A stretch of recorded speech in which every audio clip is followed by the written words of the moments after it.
You'll want to fix that. Well, here it is. The Stratford, one of the oldest inns in Vermont. Still standing virtually the same as it was back in 1774. And pretty much the same as when you folks first saw it 2 weeks ago. Yes, to say James Madison once stayed here. Really? See, Joanna, that's great. I mean, just being in a place like this, we're going to know things about James Madison that we'd never know from any book. Like what? Well, for one thing, he didn't care where he slept. Yeah, you did say there was a caretaker. He's George Utley, yes. His folks have been taking care of this place for as long as people around here can remember. What do you think? I like it. No, you don't. Yes, I do. I'm just as excited about this as you are. No, you're not. All right, maybe not as much as you are, but I'm pretty darn excited. Joanna, we don't have to buy an inn. We'll just forget the whole thing. We'll say we came up for the drive, took in a little scenery, smelled a little fresh air. What about our deposit? Ate a $2,000 lunch. Dick, honey, that's ridiculous. Besides, I have a feeling that you love this place. Yeah. Oh, that's George, the caretaker. George, I'd like you to meet Mr. and Mrs. Loudon. I do. Hello. Looks like they're buying the place. Well, let's say we're pretty close. Shoot, I bet I'm out of work then. Well, not necessarily. We'll still need a caretaker. Yeah, but no raise, I bet. No.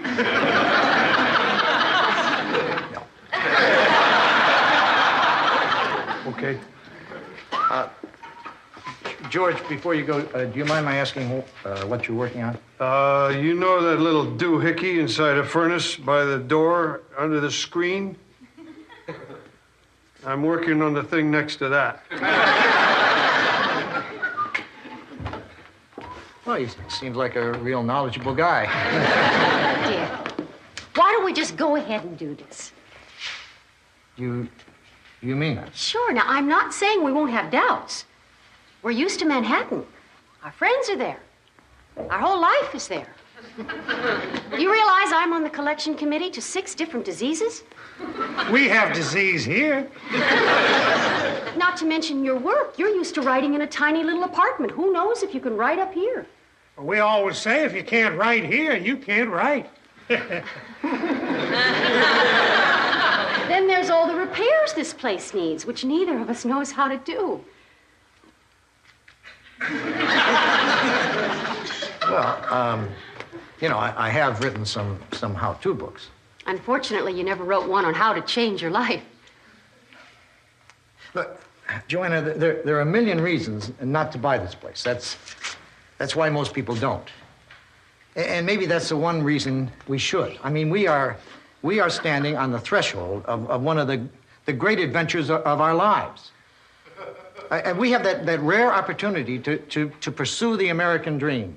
And all we have to do is just have the courage to say, let's go for it. That's stirring. Where have I heard it? It's from the prologue I wrote to Building Your Own Patio Cover.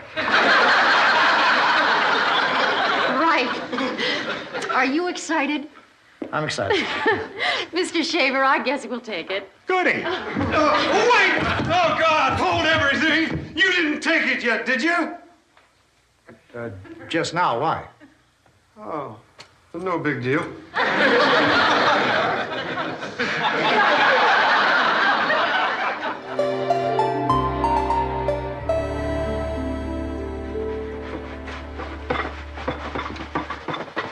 Honey, look at what I found in the study. Oh, what is it? It's a box of stuff. Lucky you. You know, this really isn't fair. I mean, I'm on a treasure hunt, and you're down on your hands and knees trying to get the char off the fireplace. You want to switch? No, I just... Want to let you know I was aware of it.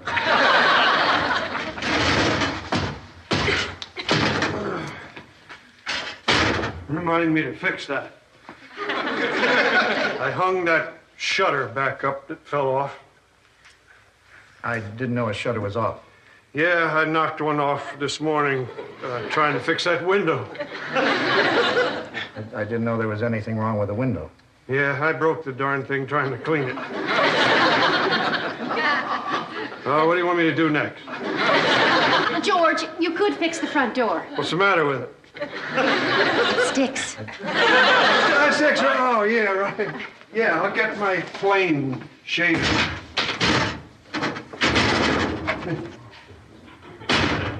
I think it's going to take a long time to get this place in shape. Well, it'd go a lot quicker if we could stop George from fixing it.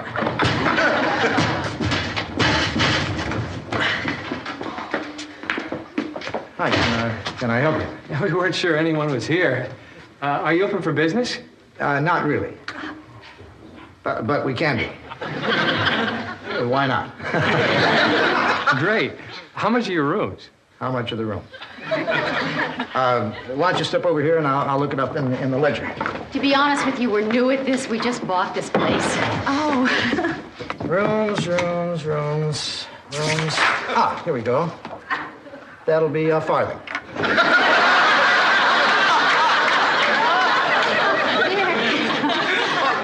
How's 40? Oh, that's a little more than we wanted to spend. How's 20? Hey, 20's fine. Okay, if you just give me your John Hancock. Where? Right there under John Hancock. Okay, here you go. Top of the stairs and down the hall. Thank you. Thank you, Mr. and Mrs. Pomerantz. I'll bring you up some fresh linens in just a minute. Okay, thanks. Dick, we have guests. Our first $20. You were worried about the money, weren't you? Honey, we figured this all out. I make enough from writing to take care of this place, whether anybody stays here, and still have money left over for you, name it. Food? Possibly.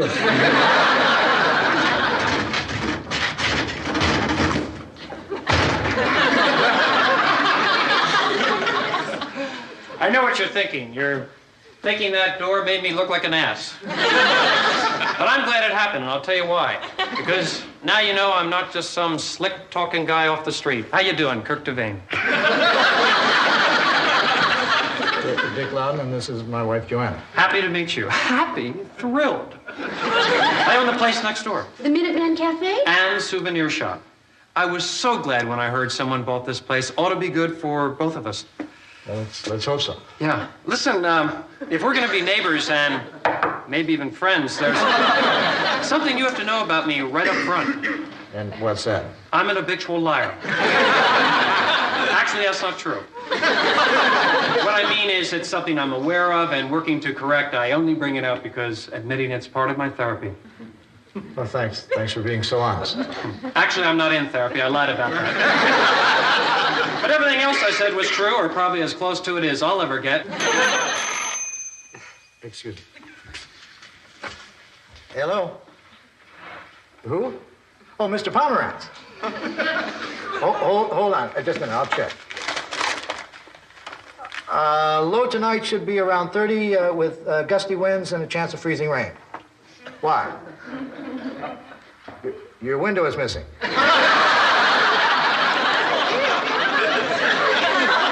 Yeah, I believe our caretaker knows something about that. We'll take care of it right away. No trouble at all. Really, it's not a silly request. So, Dick, they tell me you're a writer. That's more than fascinating. Anything I'd know? I don't think so. Dick writes mostly informational books. How to panel in hard-to-reach places, the joy of tubing. Know your Harley. Honey, you don't have to list them all. Why not? You're good. Hello? Yes, Mr. Pomerantz. There's no heat in your room. Well, maybe it only feels like there's no heat because you have that big hole where the window used to be. Have you felt the radiator? You know, sometimes it takes them a while You don't have a radiator. You have anything in the room up there that looks like it might give off heat? Your wife's getting a little steamed. We'll fix it right away. You're not being a pest. Goodbye.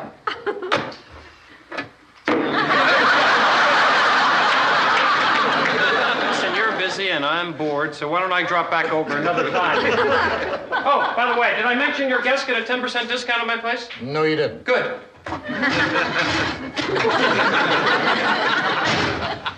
I bet after you get to know him, he grows on you. I'll take that bet. I better get those linens. Which reminds me, can we still afford that maid we talked about? Well, it's an operating expense. It's deductible. Oh, great!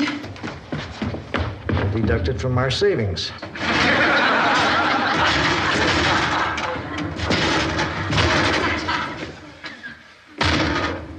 Well, I got my plane. Now, which door was it?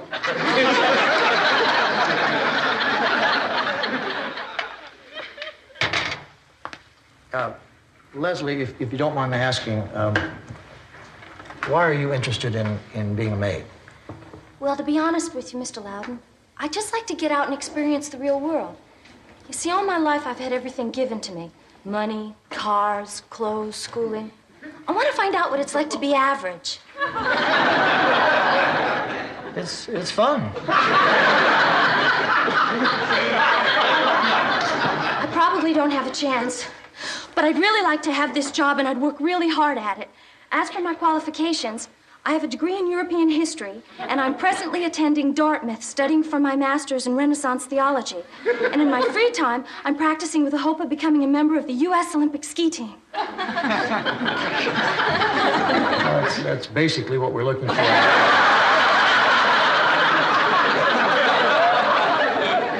Leslie, I can't see any reason not to give you the job. I can't see any reason not to vote for you. The job is yours. Oh, Mr. Loudon, thank you. This is terrific. Thank you. Come in. Hi, Dick. I just brought over some things from the store that I've been looting from this place over the years. Nothing of any real value. This looks kind of interesting. Yeah? Well, the rest of the stuff is junk. Hi, I don't believe we've had the utter thrill of meeting. I'm Kirk.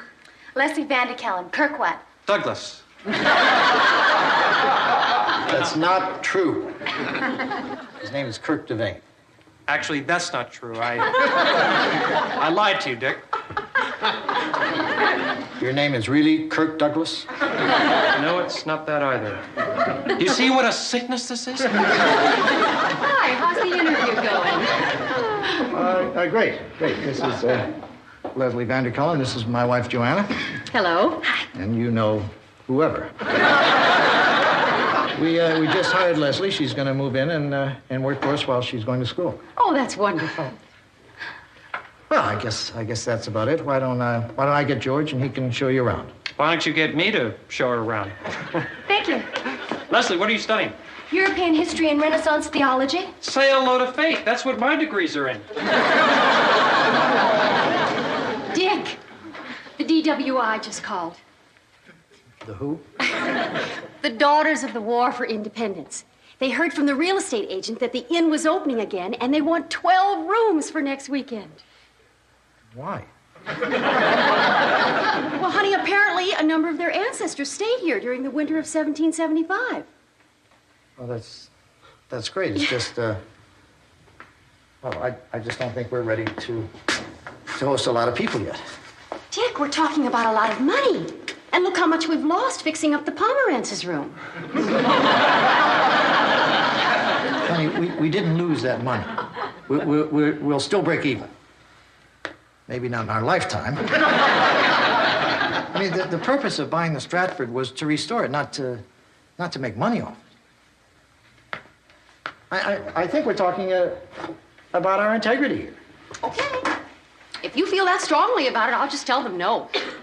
I'll also tell them you won't be giving a speech on the inn's history. What's that? Like they wanted you to. They asked for that? Mm-hmm.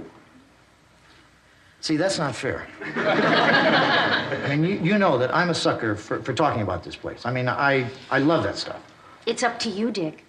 What do you want to do? Well, I've already taken my position. There's only one thing I can do. I'm changing my mind.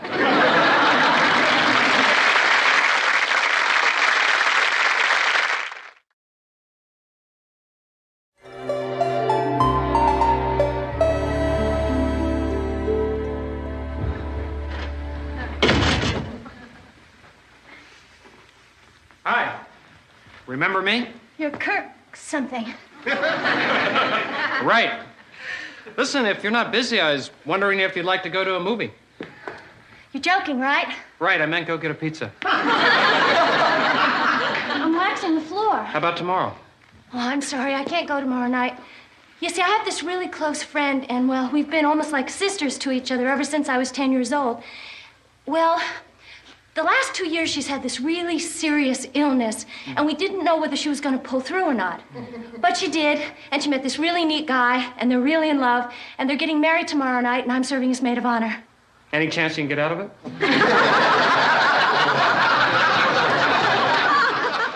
Well, we got the rooms cleaned, the baths ready, and the carpets vacuumed. Oh, and Leslie is working out great. Did you know that her family owns their own island in the Caribbean? She told me that this morning while we were cleaning grout. I'm sorry, Joanna. This is amazing. What is? Well, I was looking for some special material on 1775, like the daughters asked me, and I ran across this packet of letters. This one is dated January 30th, 1775. Dearest Annabelle, I could not march on to Concord without expressing to you my deepest gratitude for the kindness you showed me, and in fact, the entire platoon.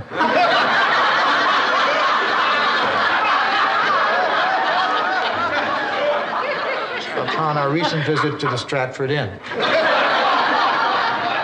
My sincerest regards to all your fine young ladies who understand the rigors of battle and the tender affections which soothes a soldier's heart. Then he goes into more bawdy prose. Dick, what does this mean? I think it means in the winter of 1775, the inn was whatever our forefathers' word was for a cat house. How in the world are you going to tell a daughter of the War for Independence that her great-great-great-grandmother may have been... A fun date?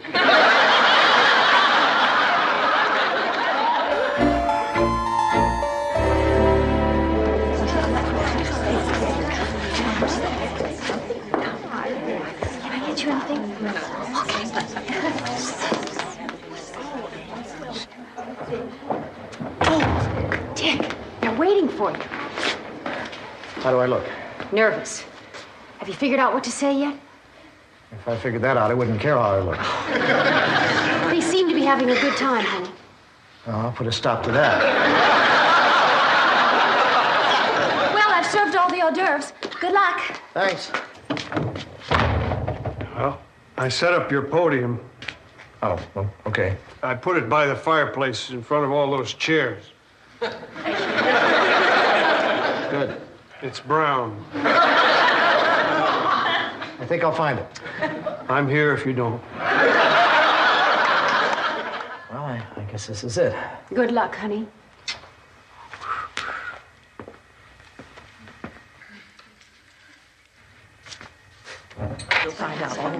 Oh, there you are. Oh, daughters, would you please take your seats? Please be seated. Attention, everyone. It's time to start the second half of our meeting. I'm sure that we're all looking forward to this, as many of us feel a kindred spirit for the Stratford Inn, and especially the winter of 1775. I'm sure our guest speaker tonight is going to enlighten us more about that year. He's an author, a self-admitted history buff, and the owner of the Stratford. Would you please join me in giving him a warm welcome, Dick Loudon. Mr. Loudon, how very nice of you. Welcome. Thank you, Mrs. Hamilton. Well, what what can I tell you about the Stratford? It was built in 1774 by Nathan Potter and named because it was built much like his ancestors' home in Stratford, England. Nathan Potter died only 2 months after the inn was built, and his family moved to Boston, where apparently Mrs. Potter had relatives. Then somebody else bought it, jumping to the 1800s. Excuse me for interrupting, Mr. Loudon, but you jumped over 1775. Did I? By golly, I did.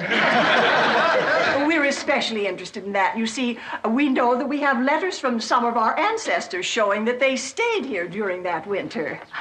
And apparently they had a wonderful time.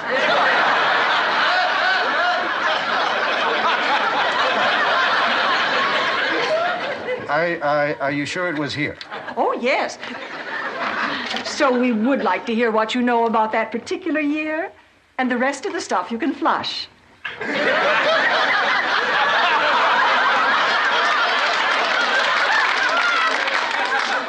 Well, when you put it that way. Before I tell you about the winter of 1775, just bear in mind that there was a war going on, and war, as everyone knows, can be not good. And there was probably lousy weather, which forced them to spend a lot of time indoors. Excuse me again, Mr. Loudon, but just what are you trying to say? It's what I'm trying not to say. You know, sometimes people think they want to know things, and then when they know them, they wish they didn't. What do you know, Loudon? Well, since you're forcing me to say this, ladies, according to my information, in the winter of 1775, when all your ancestors were staying here, the Stratford was not so much an inn as it was a house of, let me put it this way. There's every reason to believe you may not be so much daughters of the War for Independence as you are daughters of a 3-day past.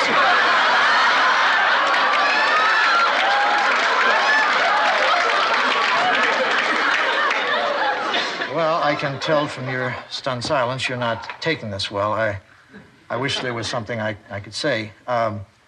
Really, it's not as bad as you think. If you could read some of the letters I read, this place meant a lot to our fighting men. It inspired them to rededicate themselves to the war effort, sometimes after only a few hours.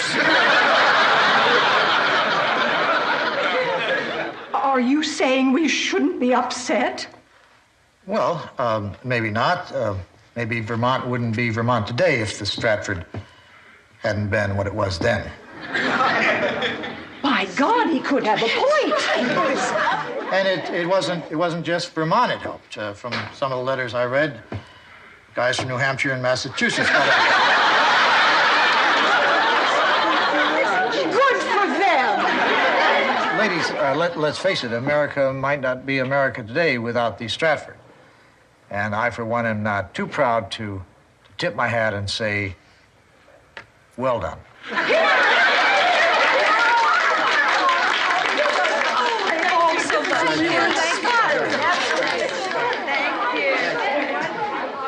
Dick, am I crazy or are those women happy? I don't know what you said, but it certainly turned the trick.